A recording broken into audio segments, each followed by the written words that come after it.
Welcome to the Microsoft Security Insight Show. The show streams live at 5 every Wednesday evening on YouTube and Twitch and streamed directly into your ear the following Monday. Hosted by Edward Walton, Andrea Fisher, Rod Trent, and Brody Castle, the Microsoft Security Insight Show provides information, news, and tips on Microsoft security solutions.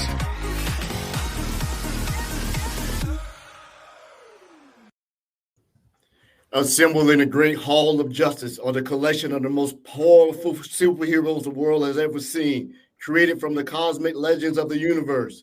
Superman, Wonder Woman, Batman, Aquaman. To fight foes no one hero can withstand. Welcome to the Microsoft Security Insights podcast, recorded March 1st, 2023. How long did it take you? You've been away for like a week. Is that how long it took you to actually come up with that? No, I was watching YouTube last night and awesome. Went down a rabbit hole and started watching Super Friend cartoons like 2 in the morning. Before we jump into chatting, by the way, I live in Cincinnati, and that Hall of Justice in the Super Friends cartoon, that is actually from Cincinnati. Oh, that's nice. That's nice. They must have given him a tax break for developing in the state. Kenner Toys was here. Kenner, which made the original Star Wars and then all the other action figures. That's one of the reasons. Brody, you're not old enough to know that. Yeah, I have no idea what you're talking about. I'm rolling with it. Everywhere I go, my wife and I travel, I always look, especially in the center of the town, to see what their Hall of Justice looks like. It's like their legal building, like the one in Rome looks really nice. Like that. Well, any of those European cities, they're government buildings are very, have very good architecture. Was Corinthian, and what's the other ones? Andrea, you're a history buff and all this trouble stuff. I know one. I don't know too many others. How's everyone doing? Well, speaking of looking good, great, and you look great, Edward. I'll just call that out right now. I've been in front of customers for the last 3 days, so excellent. We've had some very good discussions. Some on topic, some off topic. The last customer that's talking now. You're talking about some of the best feedback. I wish we could have recorded it about what he thinks of Microsoft, but essentially he's like, I saw this coming 5 years down the road, and you are the best security company in the world. Wow. So I don't know if that was your plan. That's amazing. But it's because of the platform. And the platform, you say you may not win every one, but you're always going to be in the top 5. And if you're in the top 5 and it makes sense to put it all in one place, I really wish we could have recorded, but they made sure no cell phones and stuff because it was a bunch of NDA stuff. Right. But he had a couple of comments, and I said, "Well, what's your impression of Microsoft?" He said, "Just my impression." He said, "World domination." He said, "But I mean that in a good way." Right? Yes. And he gave me a bunch of compete things of why he chose this over a bunch of other security products. I'm like, I did not know that. Right. So good week for me. Back running again. I'm healthy. Awesome. Edward. Excellent. That's great, man. Got to hang out with a good partner from Blue Voyage. Shout out to Mona. Thanks for the beer. Woo-hoo. She's a rock star. Just to listen to her history. You think you know, but you don't know. And you really are listening to her. Labbing up some stuff we'll talk about, later on. I don't want to delve too much in it, but I'm redoing the lab, bunch of firewall stuff, got some new toys. That's all I got in the office. I've had to battle traffic for 3 days. I don't know if coming back to the office I can do it. You look the what part, about you, Andrea? I will tell you my funny thing. I went last night with my friend Amber. We went to see 80 for Brady at the movies, which may be the dumbest movie ever, but it was ridiculously fun. So we went to see that, had some popcorn, had 16 ounces of wine. That was like $42. It was in a box. We had a good time. In a plastic cup, probably no less, right? You know it. You know it. Yeah, I mean, we've been going to happy hour this week. You'd be proud of me. I think I may have had a total of 3 nights out, maybe 3 beers. Wow. Super responsible. You know how far I live. Do not drink it. And sip a beer, sip of water, sip a beer, sip of water. Rod, I'll let you go next since you're not feeling good. And by the way, nice shirt. You look you like that? Nice. This is something we need to talk about one of these days. This is an organization that Ed runs. I don't think we've ever had this discussion, and it's a super awesome thing. One of these days we'll take a little bit of the show to talk about it because I think it's awesome. But yeah.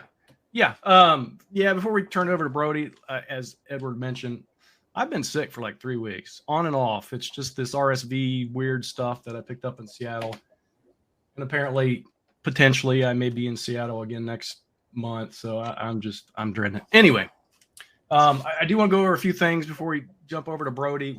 This is an awesome month for us, right? This is what we call, and Andrew's really happy, Women in Cybersecurity Month, or the Microsoft Security Insight Show. I do want to kind of talk about that just a little bit. Let me, for all of those that are watching, you can see this for our listeners. This is our schedule this month. Today we have Maria. We're going to introduce Maria and bring her on screen here in just a few minutes.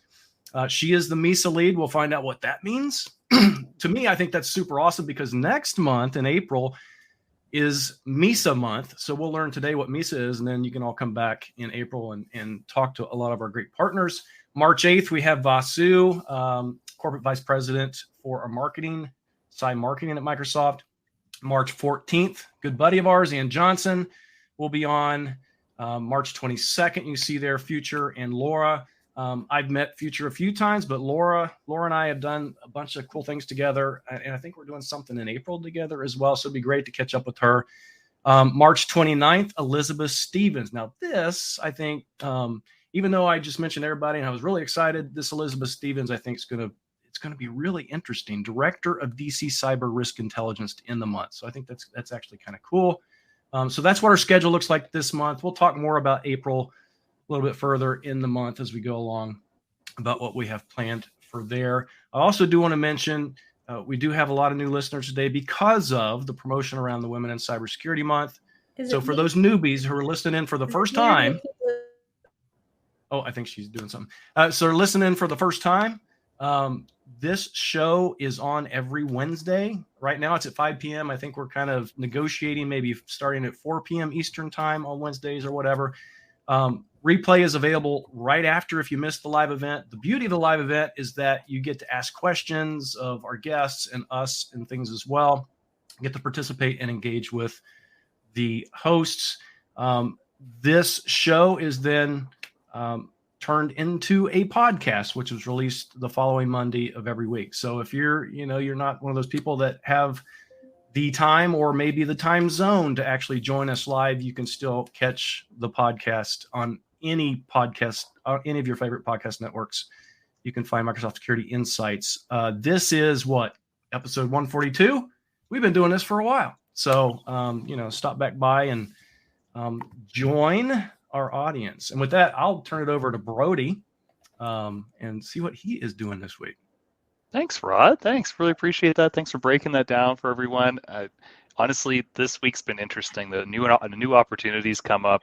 I don't know, Edward, Rod, Andrea, when you're in your comfort zone with certain aspects of your gig, and then someone's like, hey, would you like to start, identifying new areas like application security, zero trust architecture? I'm like, well, I haven't really touched that before, but the gig sounds really interesting. I'm really looking forward to working with that type of customer. They're in the public sector in Canada.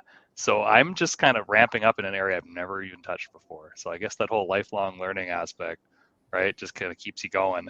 So I'm looking forward to it. And that's all. That's really all new for me. I've got a bunch of customers I'm working with. They're all going to kind of end at around the same time where I can start off this new endeavor. And I'm just loving life up here in Canada. We had a really good snowboarding day on the ski hill on Sunday. Couldn't have had a better day. It was the best. So I know everyone on this call is in warm places. Maria is in Seattle, so maybe she's getting rain today. Just a guess, Maria. And then everyone else is get some great weather. But we're really enjoying the snow up here. We needed some snow badly in the ski hill. So that's all that's new for me. And let's bring on our guest, I'd say. Team, what do you think? I would say so. Hi, Maria. Hey, how are you doing? Oh, excellent. Just having the best day. Would you mind doing an introduction of yourself? Tell the world who you are. You're broadcasting on the whole internet today, Maria. Wow, super exciting. So my name's Maria Thomson, and I look after the Microsoft Intelligent Security Association here at Microsoft. I am based in Seattle, and actually, you'll be surprised to know that it's not raining today. We're having about 4 seasons every day at the moment, right? Yesterday it started off snowing, then it rained, then the sun came out, and then so we really are all over the place. But currently, it's not raining. Oh, perfect. Well, thank you. Just a guess. Just thought I'd throw that out there. That's amazing. Well, I'll just ask the first question if that's okay. I get the elephant in the room. What is MISA? What is the Microsoft Intelligent Security Association? Now, Brody, did you say MISO or MISA? Well, it's not soup rod. I think it's just another acronym at Microsoft. So my wife's been sick too. That's all I hear anymore is pho. Somebody go get me some pho. So is my Canadian accent showing? Did I say MISO? It's okay, but I'm sure you get that. I don't know what it was about, but yeah. Yeah. I heard MISA. Okay. Thank you. For sure. So yeah, for sure. The Microsoft Intelligent Security Association is an association of what we call our most strategic Microsoft security partners. And really, we have 2 kinds of partners within MISA. We have our ISVs, which are independent software vendors who are creating solutions, IP, and then we have Microsoft security service providers. So those would be our MSSPs, and they are building managed services. Now, how do you get into MISA? Each and every one of these partners has built an integration or a service with one of our Microsoft security products. It does go through a vetting and verifying process. So partners do have to be nominated to MISA by a Microsoft stakeholder. It is not a breadth program. So, well, actually, let me correct that straight away. It's not actually a program. It's an association of partners. And the idea right now, currently, we have about 307 partners in total.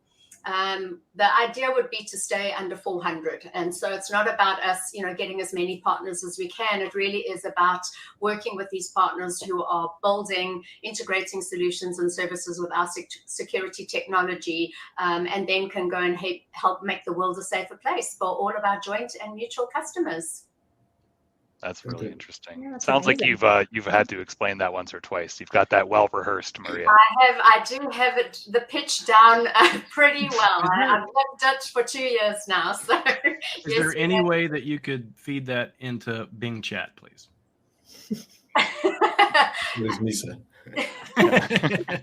Exactly. I'm surprised it's not there already because we do get asked a lot.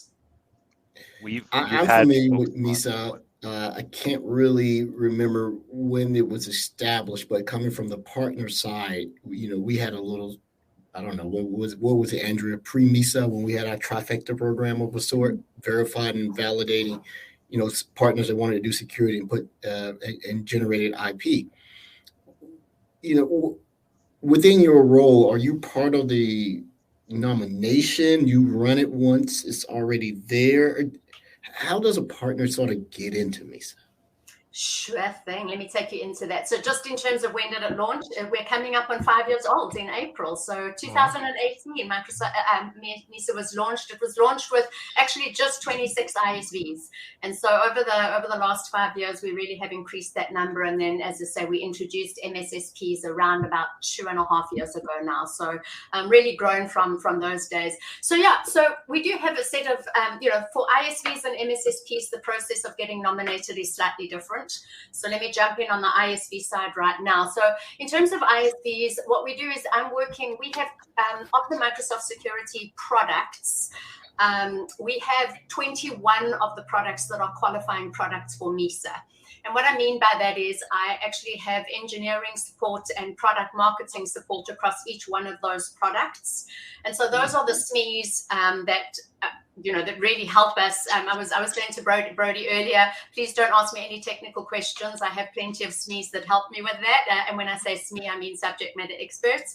And so what happens is each and every product engineering group has written a criteria that they, and when we talk about MISA as well, we really are looking for top notch, right? This is not minimum bar, like did you just do the minimum connect with an API, or, you know, on AAD, did you just kind of do single sign-on? We really are looking for top of the range kind of integrations. And so each engineering group writes up their criteria for what a qualifying integration would look like.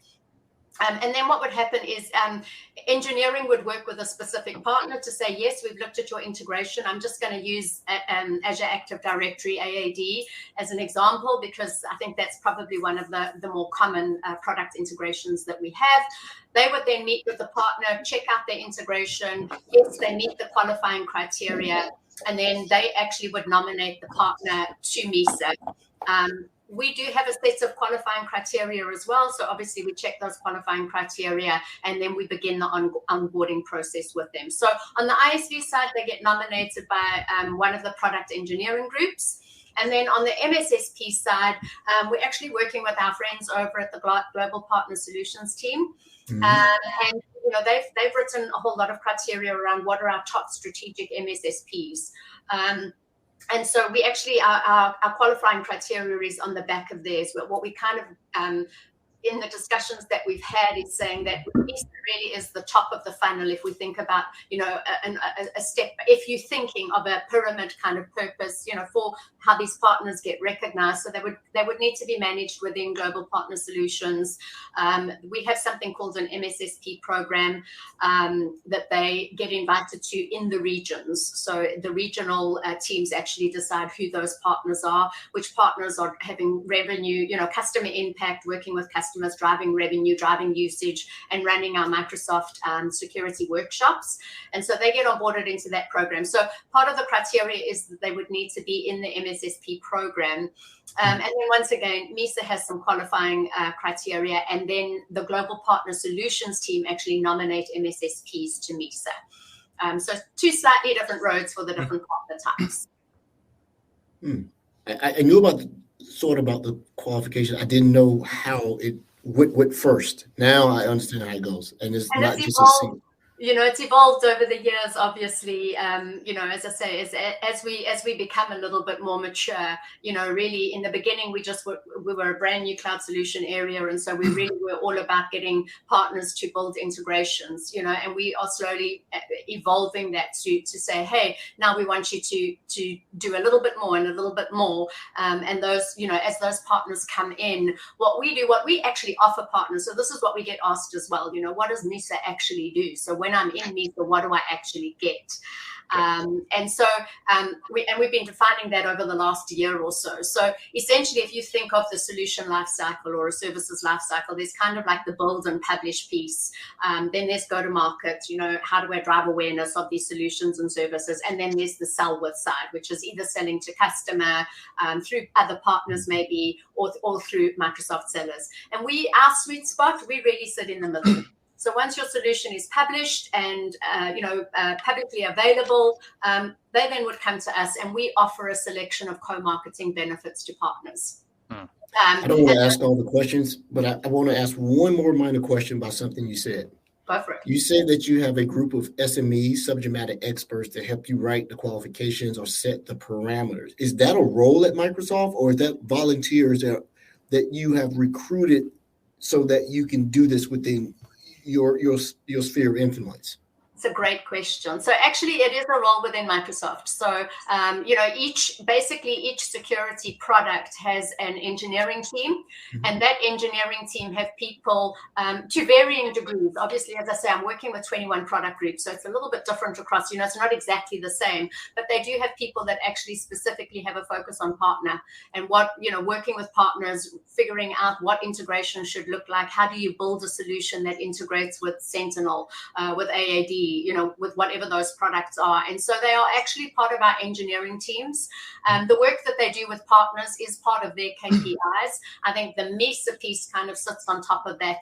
But they recognize as well that they need the partners, so they're getting the partners to do the building. They're often working with partners and saying, hey, we'd love for you to do this. We'd love for you to do this. And then it's kind of like, well, once you've done that, we can help you co-market your solution. And that would happen through the MISA piece. So it really is a really nice collaboration collaboration across engineering. But no, they don't report to me, and but it is, it's part of their day-to-day, because partner is their focus, as part of their day-to-day on the engineering side. Yeah, so a little value add there, just a couple things. We will actually be hearing from some of those partners next month. I didn't realize, and this is actually pretty fortunate for us, I didn't realize that next month is MISA's birthday. Oh my goodness. I was just kind of focused on the RSA conference and, the MISA awards. We're not going to talk much about that. We're not going to let any secrets out, but we'll talk to some of those partners next month. One of those partners is going to be talking to us from RSA, which I think is going to be kind of unique and interesting. But I'm glad you covered all that, Maria, and I think our partners will help at least cover some of that value add that they see from this. It's not a program. What is it? It's association. Association of partners, yes. Yeah, exactly. But I did ask on MISA, on Bing chat, how do I join MISA? It told me to go check the website. Go figure. Yeah. And I think that's the key thing, right? Is that that it's not and this is the kind of why we call it an association and not a program, because generally with a program it's like I do 1, 2, 3, 4 and then I can get access to your program. And this really is, you can do 1, 2, 3, 4, but ultimately you still need to be nominated to MISA. Well, and in that respect, I think it's important again to kind of separate the difference between a program and an association. Association assumes that you have something in the game. You have to actually do something to get that benefit and value. A program is you just sit back and expect the entity to take care of you, and this is a little bit different. This is more community based, is the way that I kind of see it. 100%. And I think that's probably one of the biggest values. I'm sure when you speak to the partners you'll see, but often we hear from partners that the biggest value that they find with MISA is the partner to partner piece. In fact, we had a summit in December that we had just over 100 companies at, just over 200 people representing those companies. And we actually on the first day did a full-on partner-to-partner networking event, speed dating, try and get 100 companies in front of each other. I mean, it was great fun. Awesome. We kind of gave them 4 minutes with each partner, like this is it, introduce yourselves and then connect afterwards. And it was amazing. I mean, the highlight of the 3 days is what most of the partners came back and said. I didn't realize that's all I need to do. I could have done away with the other 2 days of content. Made it much easier. I'm honestly surprised that any partner could describe themselves or introduce themselves in 4 minutes, but that's great to know that it could be done. Well, it's more a connection, We also did put a book together for them, so totally understand. And that's what they said, 4 minutes. And we were like, okay, well, we'll put a booklet together that's got your website and a little paragraph that, explains a little bit about who you are. So we did try and facilitate, but fair point. I mean, who can meet anybody in 4 minutes, right? And know exactly what they do. The purpose was to facilitate conversations. Oh, that's nice. Gary, excellent. So, Maria, last week we had a guest on whose job at Microsoft is to help partners secure their own environments. From a partner's perspective, how do you think that we can help close that gap in cybersecurity? And even more importantly, since it's Women in Cybersecurity Month, how can we draw more women into the cybersecurity field, do you think?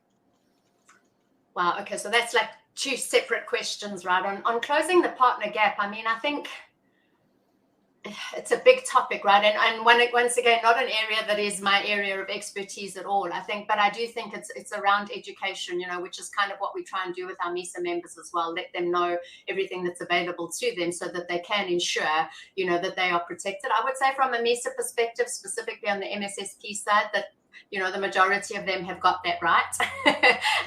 Protect, because they are working with other customers and that to help them protect their environments. So, but I think it is just about education, right? And, helping them, supporting them in terms of the building and the information that they need.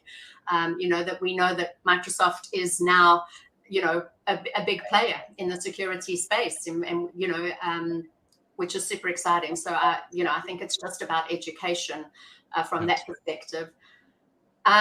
In terms of drawing women into cybersecurity, I think there is a piece of like, I mean, and I can tell you just from my experience. So, this is not my world. This is not my bag. I mean, for those of you on the audience, I don't know. I used to be a professional dancer. Oh, cool. So 22 years, that was what I did with my life. I love technology, absolutely love technology. But, I mean, never ever thought I'd be working at a corporate. And danced professionally for 22 years.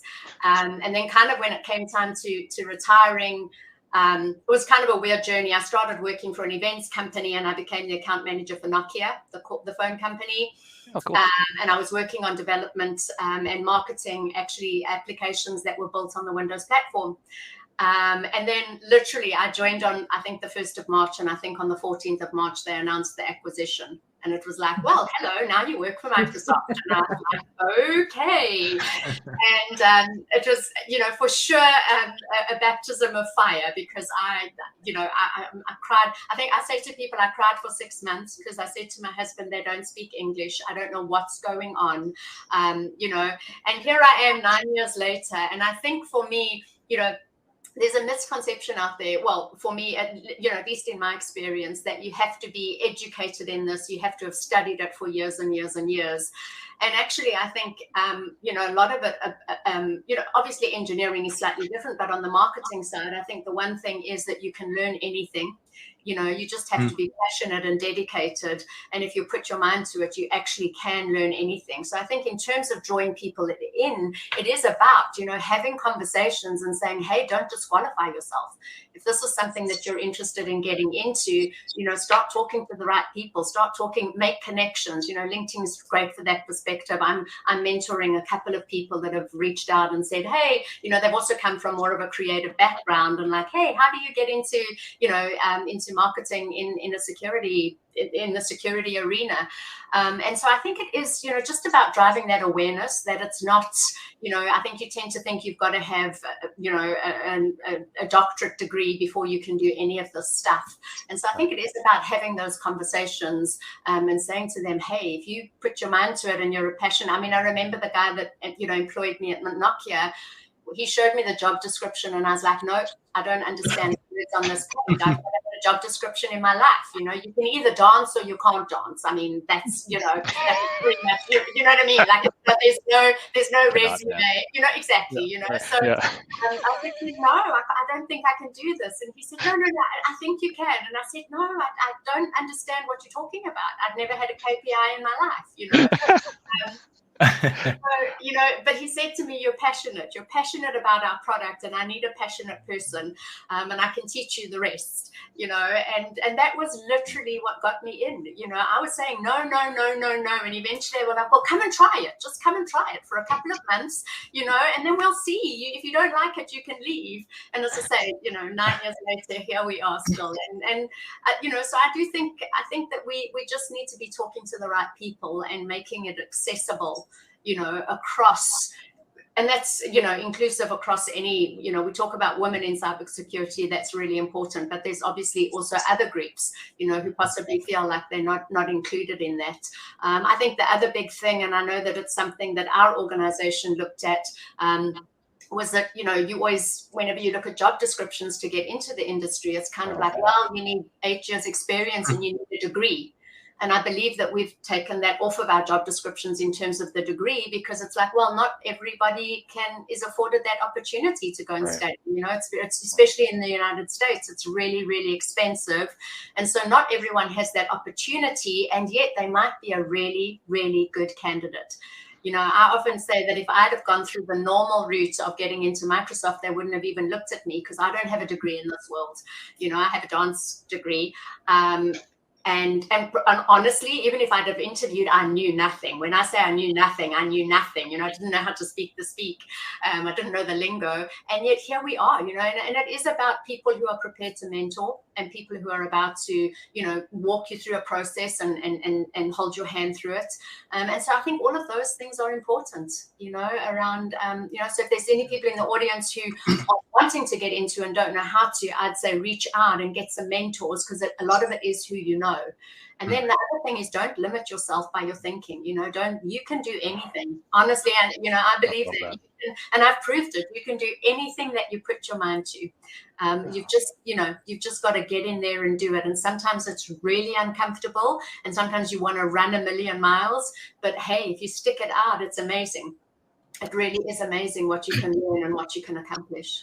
Maria, I think you might be the perfect example of someone to have. No, I'm serious. Of someone to have on the show for people who are thinking about getting into cybersecurity or security. Absolutely. And they're trying to pivot from another career. We have a lot of people that, that I want to do something different. I want to do this, this hot thing or whatever this thing is that everybody's doing, but they're reluctant because, again, maybe they don't have that skill set, or they don't feel comfortable with that skill set, or they don't have that degree in that thing. They might have the degree in something else and feel like they have to stick with that the rest of their life. You're absolutely the perfect example of someone that, you can do anything. And I think that's an important thing to highlight. Yeah. That's what I say to people. If I made it, anybody on the planet can do it. It's, you have to be driven. I know that I'm pretty single-minded, and I hate feeling stupid. If there's one thing that I hate, it's feeling stupid. And so it's kind of like, I'm going to figure this out. I'm just so dumb, I never feel stupid. People say made a comment that, I came from dancing for all these years, and it's very factual. You either dance or you can't. All right, well, you have a couple of drinks, I think I dance better. I don't think I do security better, but I know I dance better. That's the one. Oh, well said. Well said. Although some calls I get on with customers, you might want to have one, but I don't. Absolutely not. Maria, that's inspiring. That's super inspiring. Thank you. I love how you said it's driven by passion. I love how somebody just talked you into it and forced you to be uncomfortable. I mean, I'm sure all of us on this call and everyone listening and watching, we've all been asked to get into uncomfortable situations, and it worked out for the better, right, in our careers. So your story is just incredibly inspiring. We really appreciate you sharing that today. And I think, and the other thing, I mean, at Microsoft, I've had a lot of roles, there's reorgs, and it's like, this morning, now you're going to do this. And I always say to people, I think I've chosen 2 roles in my 9 years at Microsoft. All of the others have just kind of been like, oh, sorry, not doing that anymore. Now you're doing this. And there's always that uncomfortable time, right? I mean, that uncomfortable time of like, man, I just want to go and dance again. It was much easier. But I do have to say as well that, in a way, I'm so grateful to Microsoft for having done that, because I've had the opportunity to learn so much. I've, expand your horizons. I've, learn about partner. I mean, initially when I joined, I was working with ISVs in the Azure world, how to platform on Azure, how to build on Azure, how do we all about Azure consumption. I knew nothing. I didn't even know what Azure was when I first got here, and there were a couple of people, as I say, that held my hand and were amazing mentors to me. So you always need those mentors who are prepared to take the time. But, and I often look at it and go, if someone had come to me and said, do you want to do this?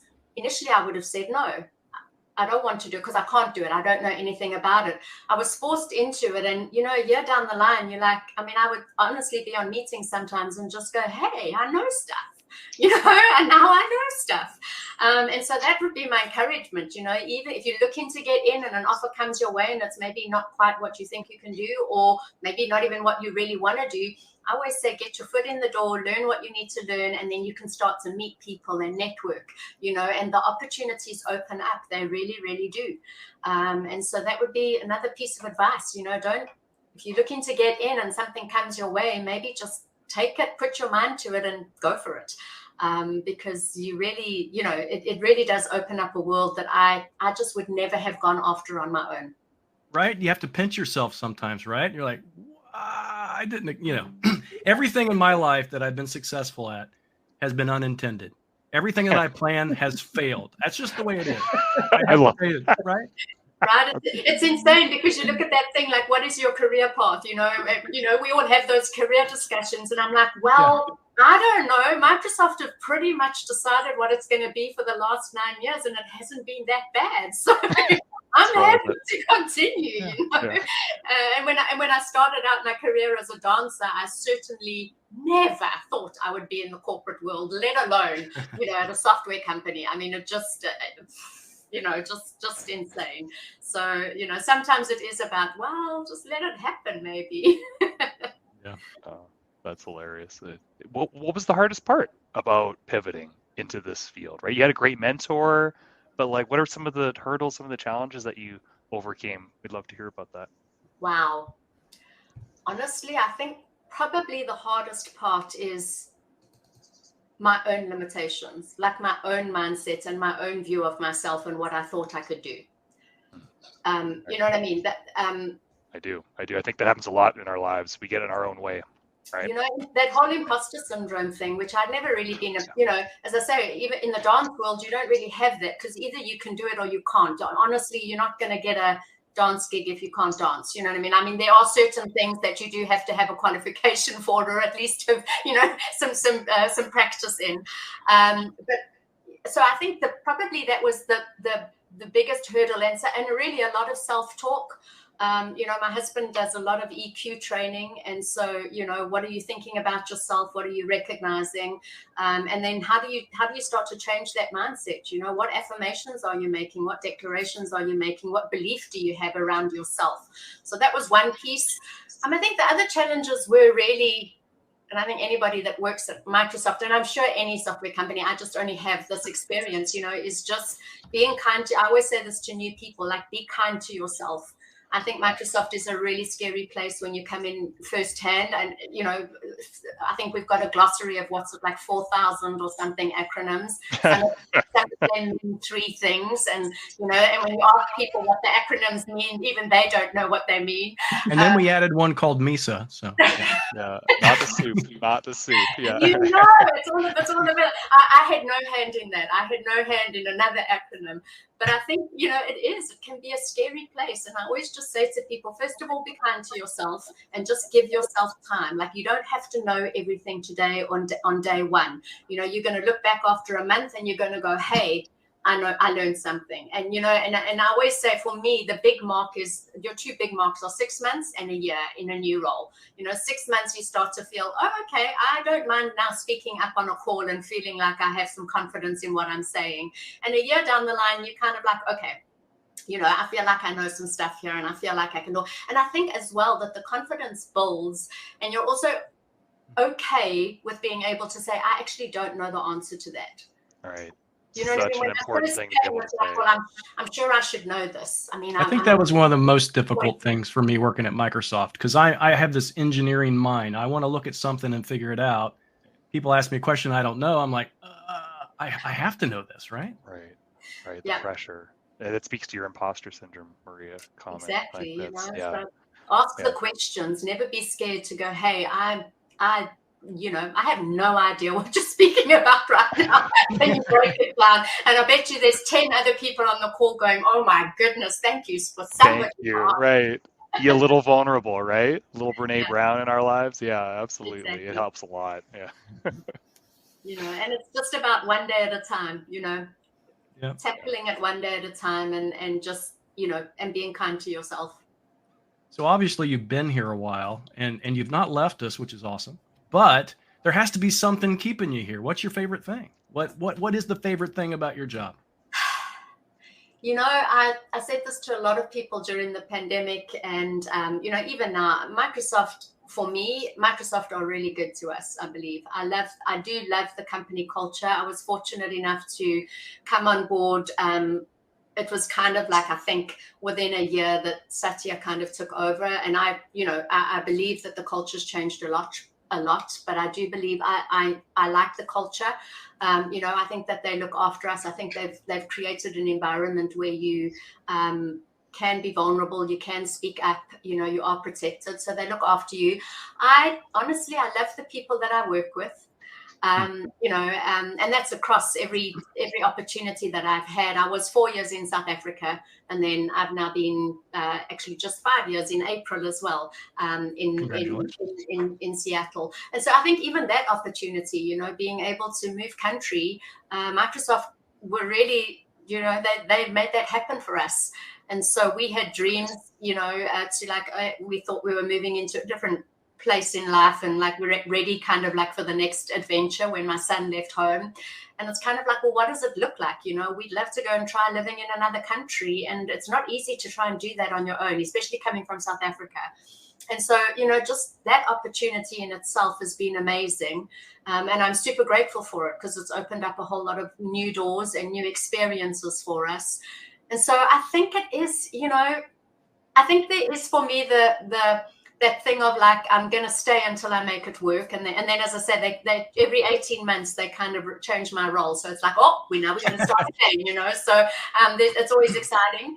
But honestly, I just, I do love the company, and I'm a firm supporter, and, I feel looked after, and I feel heard, and as time really goes quickly, right? You look back and you're like, yep, it's 9 years. I can't believe it's 9 years. So I think I don't know if that answers your question, but yeah, and MISA is awesome. I think the reputation of MISA is everybody that thinks of MISA, they think it's awesome, and I think you have a lot to do with that. So there's kudos for you.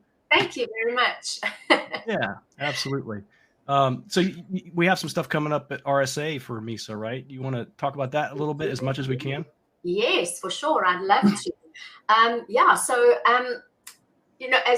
RSA is for Microsoft. It's a third-party event. It's not an event that we own, and so Microsoft is going to be heading along there, as a vendor, and we're going to be wanting to speak to our customers.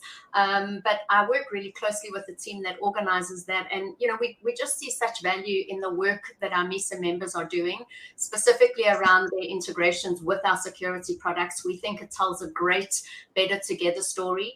We rely on, Microsoft really does rely on partners for a lot of its business. And I think it's, last time I looked, it was like 95% of our revenue came through partners. So we do see the value in partner.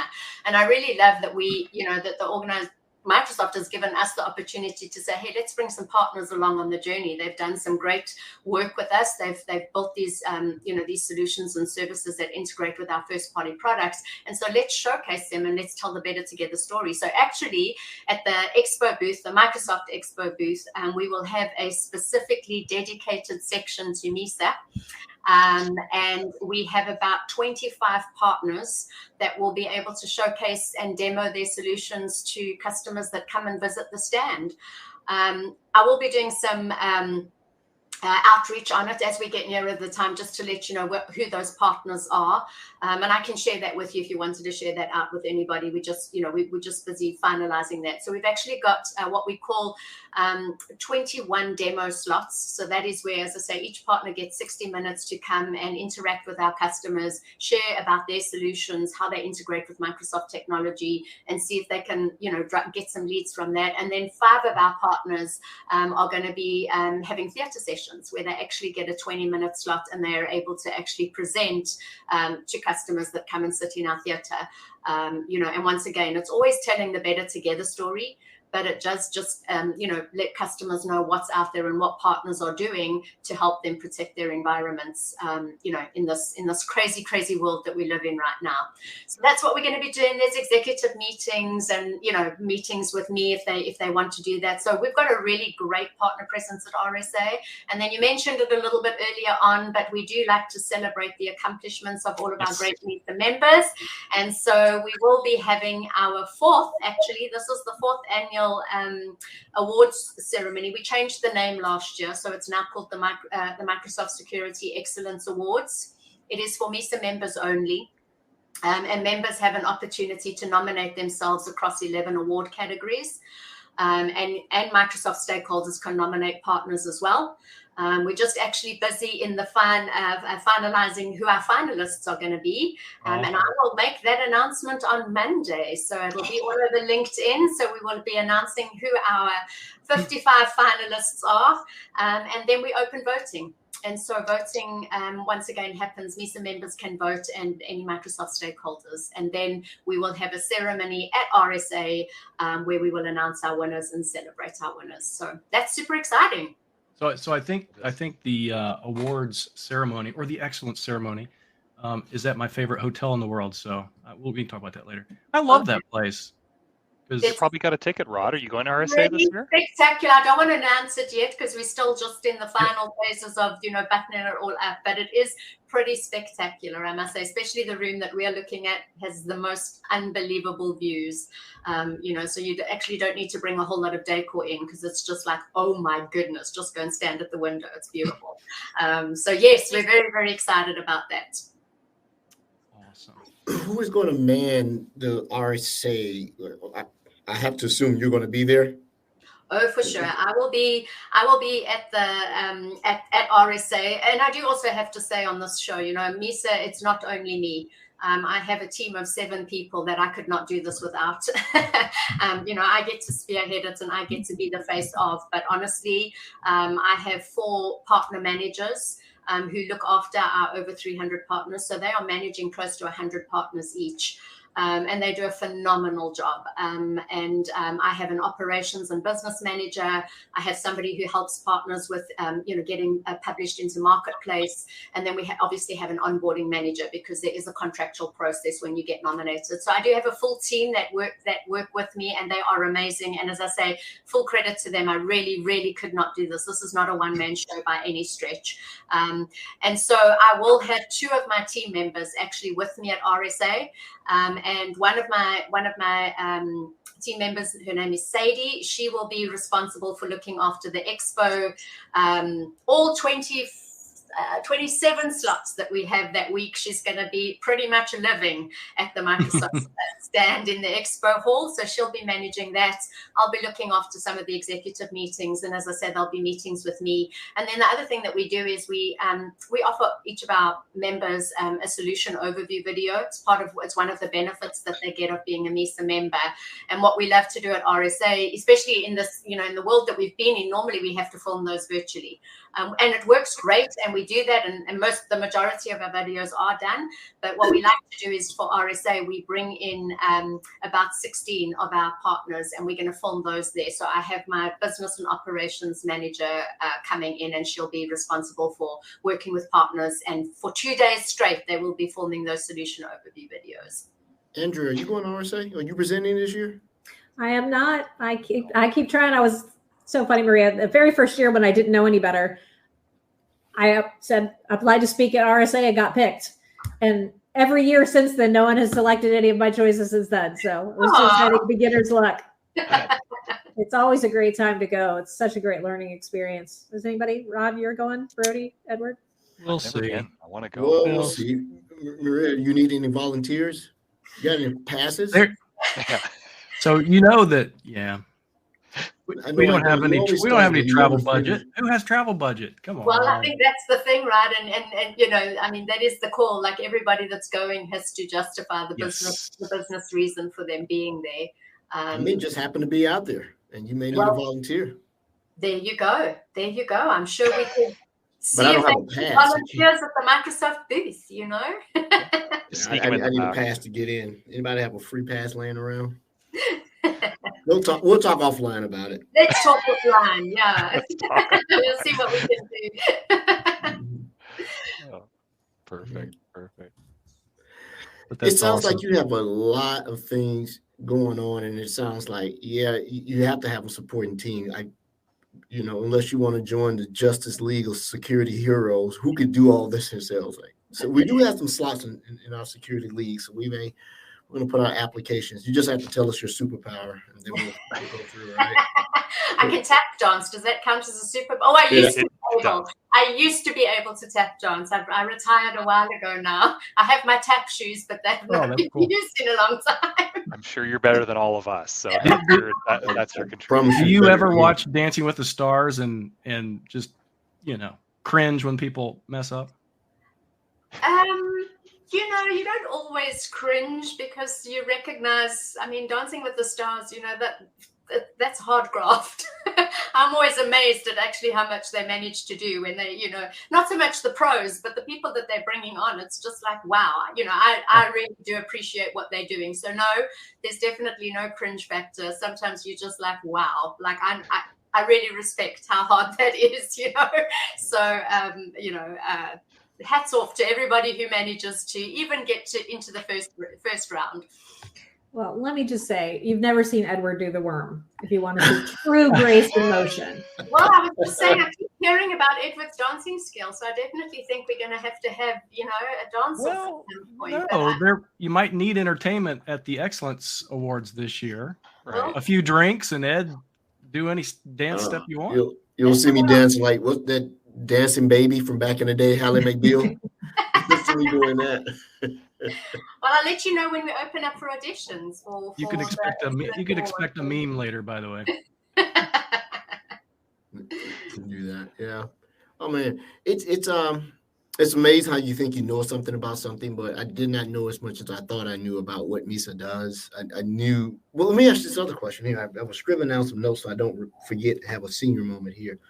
You're saying that you're trying to keep the number below 400. That must mean membership in the association is not perpetual. You have to maintain a certain standard and be validated and audited. So yes, now we don't. It's not like every year we revalidate and renew, but we have put in some places where we will audit members.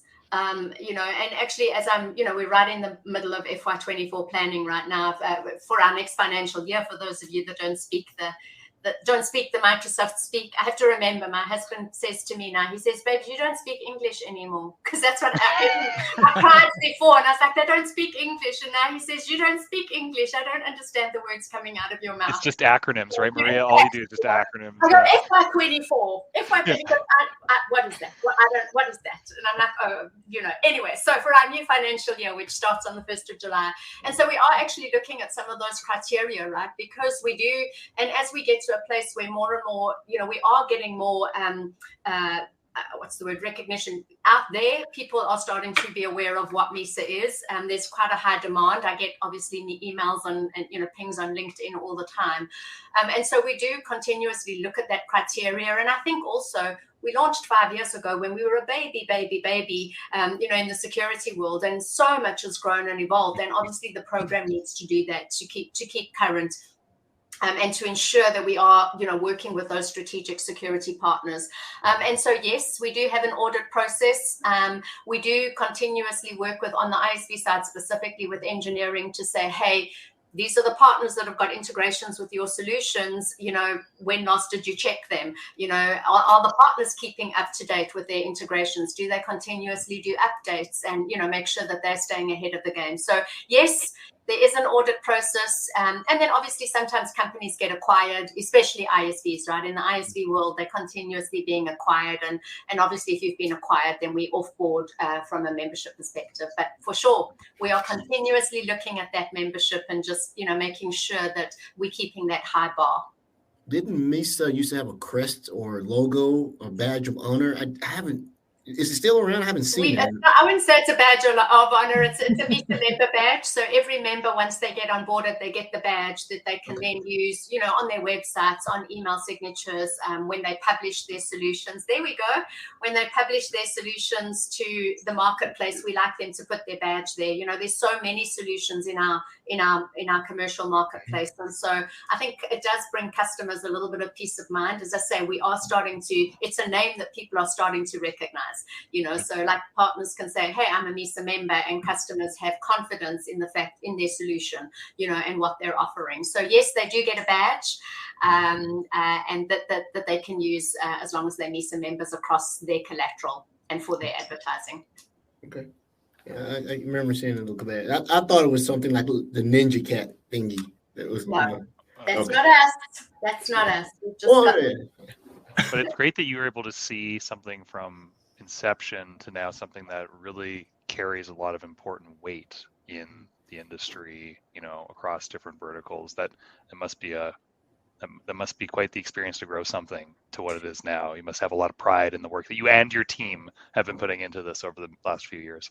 I for sure do, but to also to be really candid, I only came on board 2 years ago, and so the people that came before me that really were the brainchild for creating MISA all those years ago, it was running 3 years before I kind of jumped in on board. But yes, I think that when it started, it was really about, hey, we need partners. Like, we don't have any partners that are building with Microsoft security, so we need partners.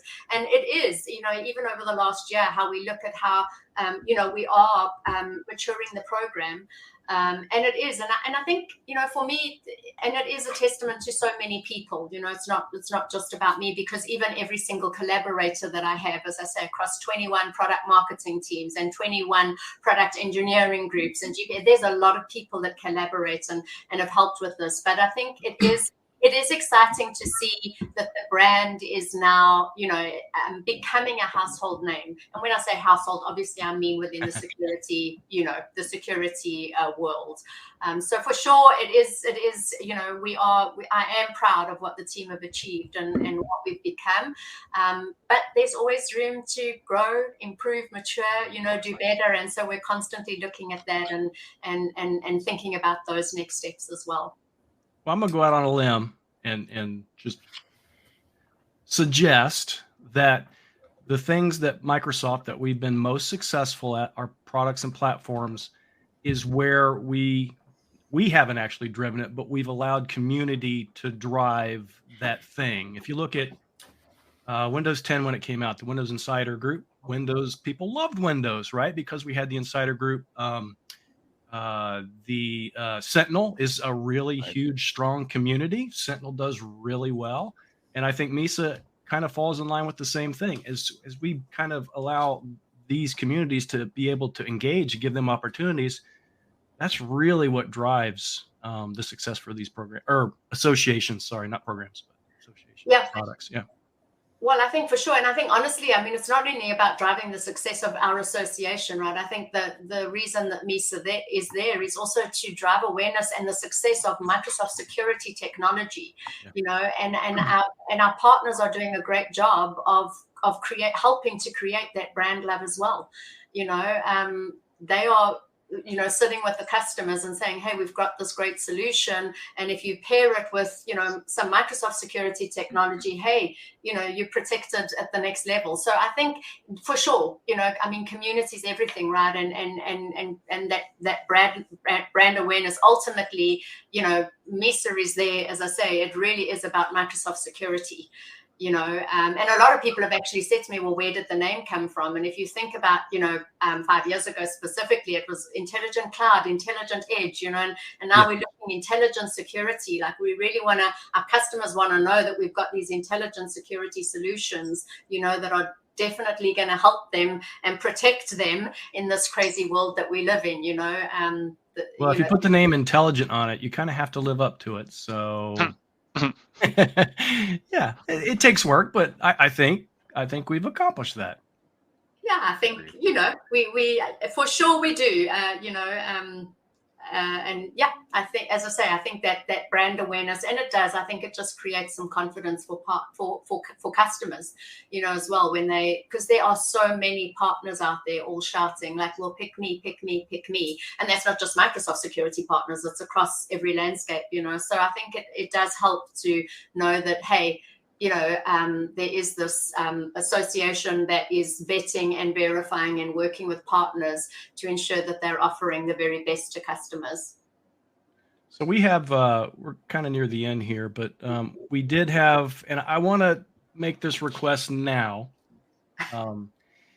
We have a Christmas special every year. Would you be open to having a Security Insights dance off at our Christmas special episode in December? Wow. Well, you'd have to tell me what it entails. You know what I say to people, that the fee for bringing someone out of retirement is normally exceptionally high. Do you know what I mean? So I've been in retirement for about 9 years now. Yeah. So I don't know, show me the money and we'll see what we can do.